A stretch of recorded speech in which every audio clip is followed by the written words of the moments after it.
Gumagamit ako dito ng gunting para putulin ang mga sinulid. Pagkaputol, tsaka ako itatali isa-isa ang mga sinulid na bago.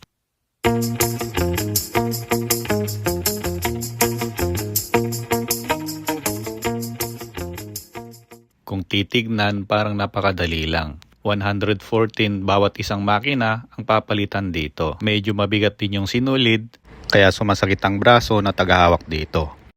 Umabot ako ng 1 taon bago masanay sa sakit.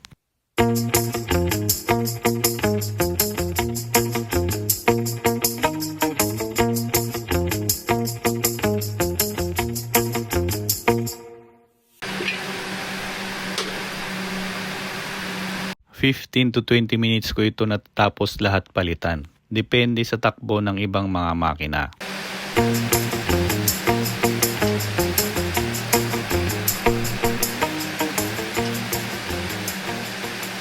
May mga makinang madaling patakbuhin at may mga makina namang makukulit.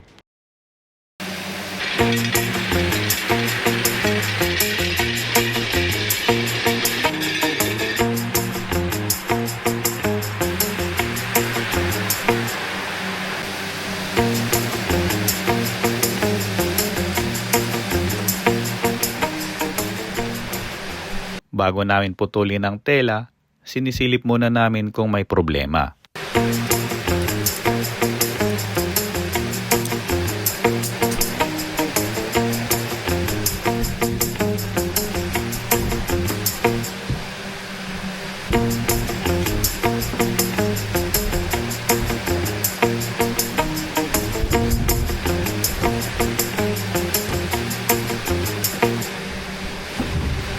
Ang pag-iikot din ng tela ang medyo mahirap dito. Dito sumasakit ang mga daliri.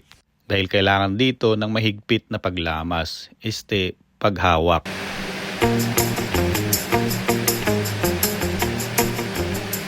Pagkatapos naming putulin, tsaka namin titimbangin.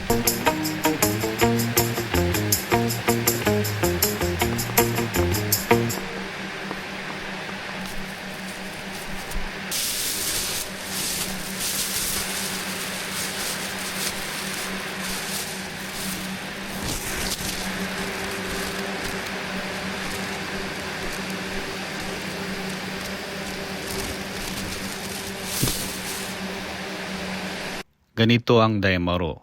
Kung ang usapan ay ang pagpapalit ng sinulid, wala pa dito ang pagpapalit ng spandex, pagpapalit ng belt, pagpapalit ng timing belt, puro alarm ang makina dahil ang pangit ng sinulid.